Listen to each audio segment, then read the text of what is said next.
Salut les amis français, ça c'est brièvement pour partager avec vous la situation en Italie. Comme vous voyez sur les moyens d'information, la situation c'est très dramatique, fait ce nombre de décédés et de contagiés maintenant dans les pays. Nous, qu'est-ce qu'on fait, telle organisation syndicale? Confions CGL.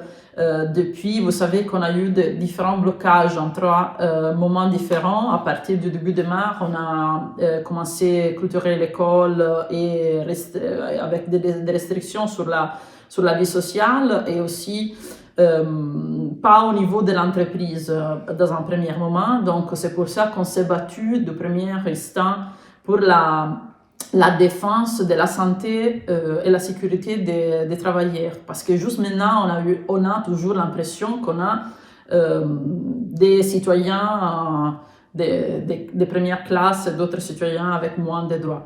Alors, le problème, c'est que lorsqu'on est demandé de rester à la maison, de rester fermé chez nous, de ne pas sortir, on demande toujours aux travailleurs d'aller dans les usines. On doit rester dans la société à 1 mètre loin de l'autre. On s'attend que dans les entreprises, on travaille ensemble sur les lignes de montage. Donc, c'est pour ça que la FIOM a déclaré la grève, la FIOM et la UILM, c'est une grève unitaire des métallos en Italie.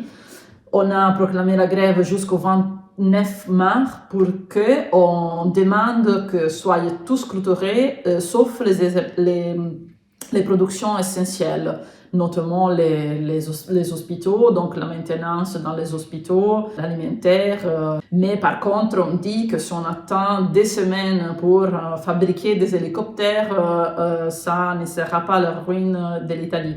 On a eu une grande pression par les employés qui ont essayé de changer la dernière disposition de loi qui a été faite sur la fermeture des entreprises. Ils ont réussi notamment à changer les décrets et maintenant c'est quasiment possible, même s'ils ont déclaré qu'ils ont fermé la production, de faire entrer par la fenêtre la plupart de la production italienne. Donc c'est pour ça que demain on aura une grève générale dans plusieurs régions d'Italie de métallos unitaires et donc dans le nord, dans les centres, aussi ici dans la région de la capitale de Rome, dans lesquels on dit que nous on est disponible à travailler sur les services essentiels, mais pas dans les restes parce que la santé ne peut pas être mise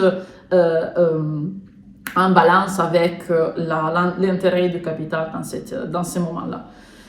On était réussi les 14 à signer un protocole avec les employés et avec le gouvernement dans lequel on a établi sans quoi les dispositions sur la santé qu'on doit avoir dans les postes de travail pour s'assurer que les personnes qui vont travailler ont reconnu un certain nombre de dispositifs, mais la réalité, c'est que c'est très difficile d'avoir les masques plutôt que les gels, plutôt que les interventions de désinfestation dans les postes de travail. Donc, c'est pour ça que nous, on continue avec la grève, avec les combats, pour garantir que tous qui vont au travail ne doivent pas choisir entre la vie et le travail, et le droit au travail. Donc on dit que maintenant il faut qu'on s'occupe tous ensemble de l'essentiel, et l'essentiel c'est aussi que les métallos et tous les travailleurs du pays soient en santé.